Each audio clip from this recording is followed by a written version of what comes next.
This is the perfect Southern custard style mac and cheese recipe.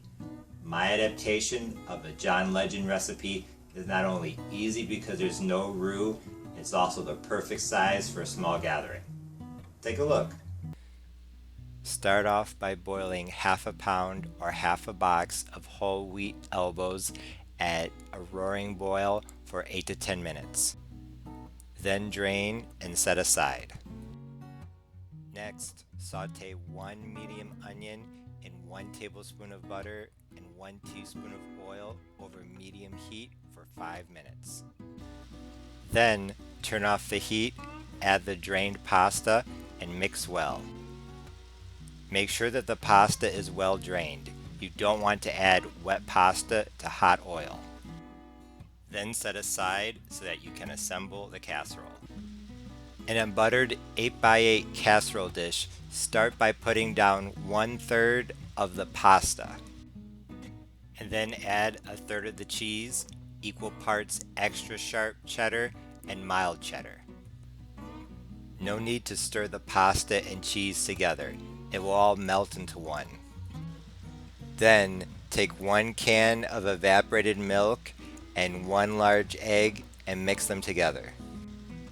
And pour about 1/3 of the mixture over the cheese and pasta that's already in the baking dish.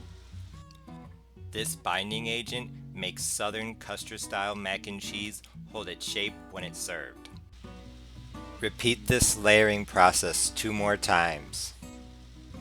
In my opinion, all Southern style mac and cheese recipes should have some sort of cheddar cheese. Early English settlers brought over not only cheddar but also the concept of mac and cheese itself, so that's why a lot of traditional Southern recipes call for cheddar cheese.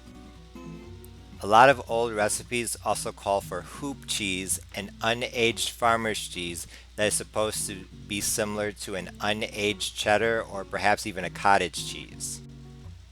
The original recipe calls for mixing onion powder, garlic powder, and pepper into the evaporated milk mixture. However, I bet you could get away with just sprinkling them in as you go. The top layer should be cheese, so be sure to save 1/3 to 1/2 of all the cheese for the top.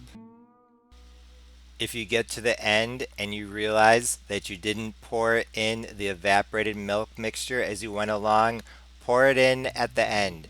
It will work its way down. It's okay. Once fully assembled, put your mac and cheese into a 375-degree oven for 30 to 35 minutes. Remember, patience is a virtue. If you want your mac and cheese to hold together when cutting, be sure to let it sit for 10 to 15 minutes. This mac and cheese is probably different from what you've had in the past. The contrast of the crispy top and the creamy interior is a great combination. The onions add not only a bit of butteriness, but also an extra flavor note. Also, by using whole wheat pasta, not only is the mac and cheese more nutritious, it's also harder to overcook the noodles accidentally. Since there's no roux, this dish is easy and delicious, the perfect addition to any Thanksgiving, Christmas, or other holiday table. Thanks for watching. Please be sure to like, share, comment, and subscribe. See you next time. Bye.